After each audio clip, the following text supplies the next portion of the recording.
Bonjour les artistes, très content de vous retrouver pour cette nouvelle vidéo du Café des artistes, dans laquelle je réponds à la question d'Ididré, qui me demande comment je fais pour garder le dos de mes châssis parfaitement propre. Voilà, une question qui peut surprendre, mais pourtant on me la pose très souvent. Alors, bonjour Didré, bonjour tout le monde. Comment faire pour... Alors déjà, moi, je vais vous expliquer mon cas. C'est que moi, je protège pas le dos de mes châssis. Si normalement vous travaillez pas avec trop d'eau, vos châssis vont rester parfaitement propres.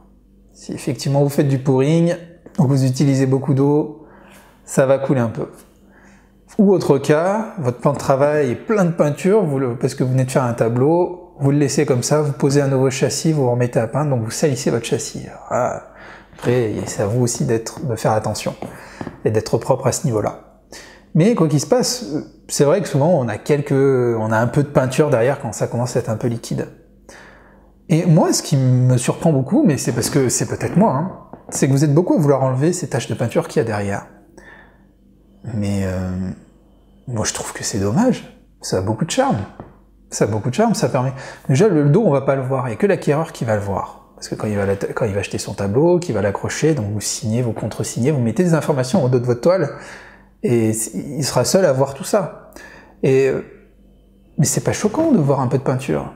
Moi, si je retrouvais un tableau qui avait, je dis n'importe quoi, 400 ans, et que j'avais la chance de regarder au dos et de voir qu'il y a quelques peintures ou autre, ça me permettrait d'imaginer le contexte de l'époque, comment il a peint, comment l'artiste a peint le tableau, ce qui s'est passé.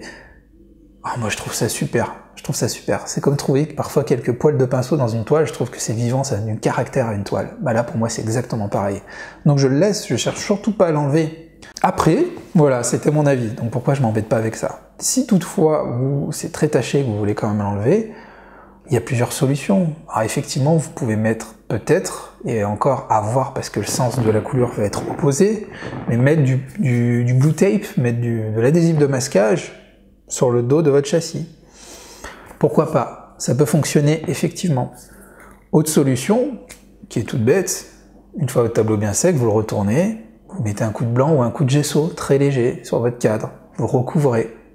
Ça peut être une solution aussi. Voilà deux méthodes, hein, toutes simples. Mais pensez-y à ce côté caractère, ce côté intérêt qu'il y a à laisser les taches derrière vos différentes œuvres. Songez-y. Voilà. Je vous remercie d'avoir regardé cette vidéo. J'espère qu'elle vous aura aidé si vous êtes dans cette optique, si vous avez des petits problèmes de tâches derrière vos tableaux.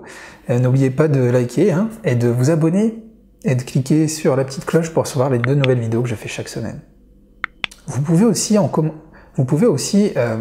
cliquer sur le lien qui est en description pour me poser vos différentes questions, qui feront l'objet sûrement d'une réponse que je ferai dans ces différentes vidéos. Je vous remercie, je vous dis à très bientôt pour une nouvelle